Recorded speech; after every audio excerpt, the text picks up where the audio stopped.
Hello everyone, this is Anjali and welcome back to my YouTube channel. आज इस video में हम साइंस का एक चैप्टर डिस्कस करेंगे जिसका नाम है कोल एंड पेट्रोलियम। तो वो कौन कौन से टॉपिक्स हैं जो इस चैप्टर में आते हैं और आज इस वीडियो में हम उसके बारे में डिस्कस करने वाले हैं। पहला है नेचुरल रिसोर्सेज, दूसरा इनएक्सहॉस्टिबल एंड एक्सहॉस्टिबल नेचुरल रिसोर्सेज, तीसरा कोल, चौथा पेट्रोलियम, पांचवा नेचुरल गैस और लास्ट है हमारा फॉसिल फ्यूल्स आर लिमिटेड। ये ऐसे 6 टॉपिक्स हैं जिसके बारे में आज इस वीडियो में हम डिस्कस करेंगे इस चैप्टर के अंदर। तो प्लीज़ वीडियो को एंड तक देखिए और अभी तक आपने हमारे चैनल को सब्सक्राइब नहीं किया तो हमारे चैनल को सब्सक्राइब करिए और बेल आइकन प्रेस करिए ताकि रोज़ाना आने वाली वीडियोज़ की नोटिफिकेशंस आपको बिल्कुल टाइम पर मिलती रहे। और अगर आपने मुझे फेसबुक पर फॉलो नहीं किया तो वहाँ पर भी मुझे फॉलो कर लीजिए, नीचे वीडियो के डिस्क्रिप्शन में आपको उसकी लिंक मिल जाएगी। तो चलिए वीडियो को शुरू करते हैं। तो दोस्तों सबसे पहले बात करते हैं अपने पहले टॉपिक की, नेचुरल रिसोर्सेज। नेचुरल रिसोर्सेज होता क्या है? वो चीज़ें जो हमें प्राकृतिक मिली हो, मतलब नेचर से मिली हो, जैसे कि air, water, sunlight, soil etcetera. ये सब क्या है? हमें नेचर से मिला है, इसे इंसान ने तो बनाया नहीं है, हमें प्राकृतिक मिला है ये सब। तो इसी को हम कहते हैं नेचुरल रिसोर्सेज। और ये सब हमारे यूज़ में भी आते हैं, इन्हें हम यूज़ में भी लाते हैं। सनलाइट को, एयर, वाटर, सॉइल, इन सब का हम यूज़ करते हैं। लेकिन ये जितने भी नेचुरल रिसोर्सेज हैं ये नेचर में सेम अमाउंट में प्रेजेंट है। मतलब कि ये एयर, वाटर, सनलाइट इन सब की सेम अमाउंट है, एक जैसी अमाउंट है नहीं ना। इसमें से कुछ तो ऐसे हैं जो कभी ख़त्म हो सकते हैं और कुछ ऐसे हैं जो कभी ख़त्म नहीं हो सकते, अनलिमिटेड है। अब ये डिपेंड करता है उनके अमाउंट के ऊपर कि वो नेचर में उनकी कितनी अमाउंट है। तो दोस्तों जैसा कि मैंने कहा कि नेचुरल रिसोर्सेज में कुछ चीज़ें तो ऐसी हैं जो हमें लिमिट में मिली है, आगे जाके ख़त्म हो सकती है। लेकिन कुछ चीज़ें ऐसी हैं जो अनलिमिटेड है, वो कभी ख़त्म नहीं हो सकती। अब हम कैसे पता लगाएंगे कि वो कौन सी चीज़ें हैं जो अनलिमिटेड है और वो कौन सी चीज़ें हैं जो हमें लिमिट में मिली है? इसके लिए नेचुरल रिसोर्सेज को 2 पार्ट में डिवाइड किया गया है। पहला पार्ट है इनएक्सहॉस्टिबल नेचुरल रिसोर्सेज और दूसरा है एक्सहॉस्टिबल नेचुरल रिसोर्सेज। तो आइए सबसे पहले जान लेते हैं कि इनएक्सहॉस्टिबल नेचुरल रिसोर्सेज क्या होता है। Those natural resources which are present in unlimited quantity in nature and are not likely to be exhausted by human activities are called। इसका मतलब वो नेचुरल रिसोर्सेज जो हमें अनलिमिटेड मिली हो, कभी भी समाप्त ना हो, चाहे इंसान कुछ भी कर ले, मतलब हम कुछ भी कर लें इन चीज़ों, मतलब हम कुछ भी कर लें इन चीज़ों के साथ, पर ये कभी समाप्त नहीं हो सकती। उसे कहते हैं इनएक्सहॉस्टिबल नेचुरल रिसोर्सेज। लेकिन अब वो कौन कौन से हैं? Sunlight, air and water. ये 3 रिसोर्सेज ऐसी हैं जो हमें नेचर से मिली है और ये कभी ख़त्म नहीं हो सकती, अनलिमिटेड है ये। चाहे हम इसके साथ कुछ भी कर लें, ये कभी ख़त्म नहीं होगी और हम इसका यूज़ लास्ट फॉर एवर तक कर सकते हैं। तो चलिए, ये तो था इनएक्सहॉस्टिबल नेचुरल रिसोर्सेज के बारे में। अब बात करते हैं एक्सहॉस्टिबल नेचुरल रिसोर्सेज। ये क्या होता है? Those natural resources which are present in limited quantity in nature and can be exhausted by human activities are called exhaustible natural resources। मतलब कि वो resources जो हमें नेचर से मिली है पहली बात, और वो कभी समाप्त हो सकती है, ये हमें लिमिट में मिली है, उसे कहते हैं exhaustible natural resources। exhaustible का मतलब होता है समाप्त होना, जो कभी समाप्त हो जाए। अब वो कौन कौन से रिसोर्सेज हैं जो कभी समाप्त हो सकती हैं, हमें लिमिट में मिली है? Coal, petroleum, natural gas, minerals, forests and wildlife etcetera. ये वो चीज़ें हैं जो हमें नेचर से प्राप्त हैं और ये हमें लिमिट क्वांटिटी में मिली है, ये आगे चलकर ख़त्म हो सकती है और इनका यूज़ हम लास्ट फॉर एवर तक नहीं कर सकते। तो अभी तक हमने पढ़ा नेचुरल रिसोर्सेज के बारे में कि नेचुरल रिसोर्सेज क्या होता है और इनएक्सहॉस्टिबल नेचुरल रिसोर्सेज क्या होता है और एक्सहॉस्टिबल नेचुरल रिसोर्सेज क्या होता है। अब हमारा अगला टॉपिक है कोल। तो दोस्तों कोल के बारे में तो आपने सुना ही होगा या फिर इसे शायद देखा भी होगा। इसे हिंदी में हम लोग कोयला कहते हैं। इसका कलर ब्लैक और ब्राउनिश ब्लैक होता है।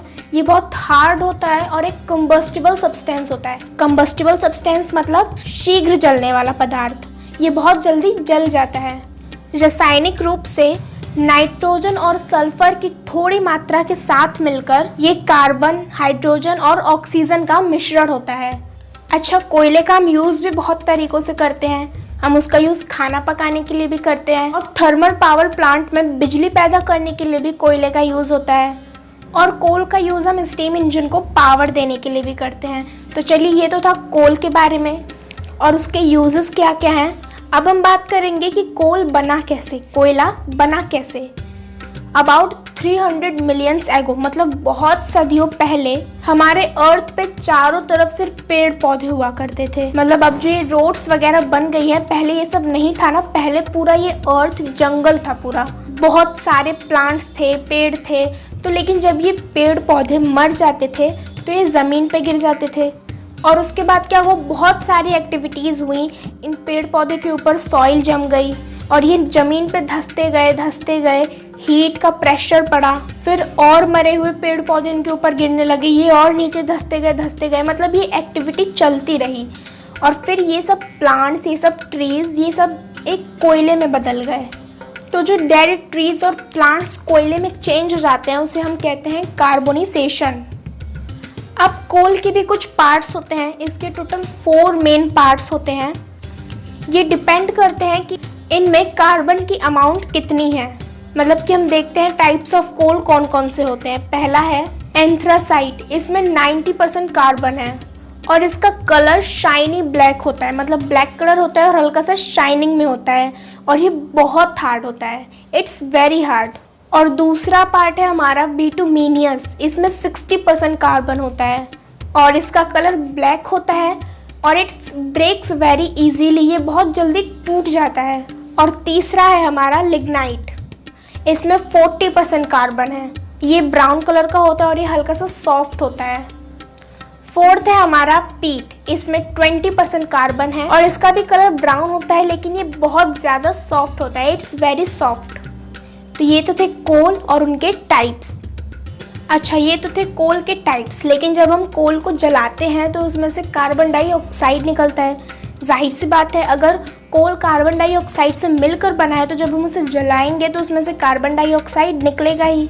तो जब हम कोल को जलाते हैं, जब हम कोल को प्रोड्यूस करते हैं तो इसमें से हमें कुछ यूज़फुल प्रोडक्ट्स देते हैं, जैसे कि कोक, कोल गैस, कोल टार, एमोनिकल लिक्वर।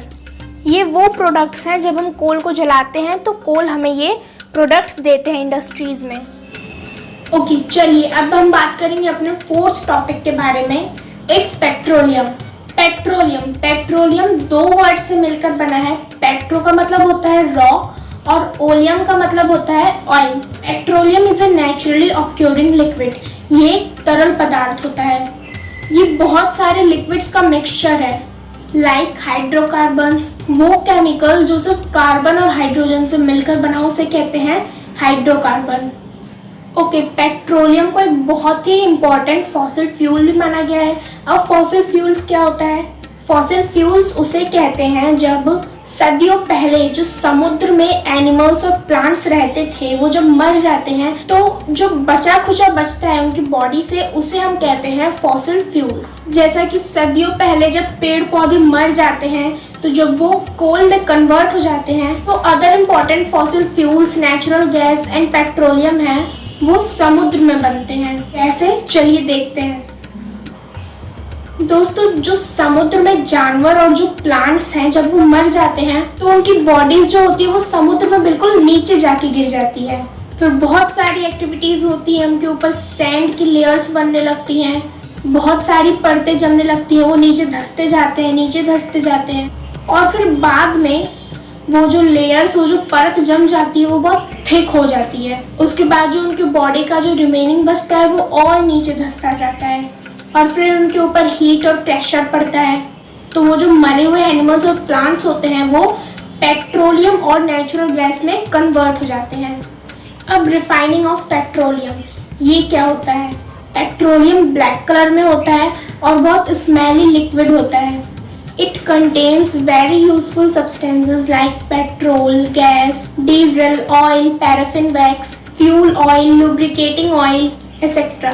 तो इन सारे सब्सटेंसेस को सेपरेट किया जाता है, उससे ही हम कहते हैं रिफाइनिंग ऑफ पेट्रोलियम, मतलब एक तरीके से पेट्रोलियम को साफ करना। दोस्तों, अगला टॉपिक है हमारा नेचुरल गैस। ये बहुत ही इम्पोर्टेंट फॉसिल फ्यूल्स है। इसको हम इजीली पाइपलाइंस के थ्रू कहीं भी इसका सप्लाई कर सकते हैं। जब ये जलता है it releases carbon dioxide and water and a large amount of heat, और ये बाकी फ्यूल्स के अपेक्षा ज़्यादा एनर्जी प्रोड्यूस करता है।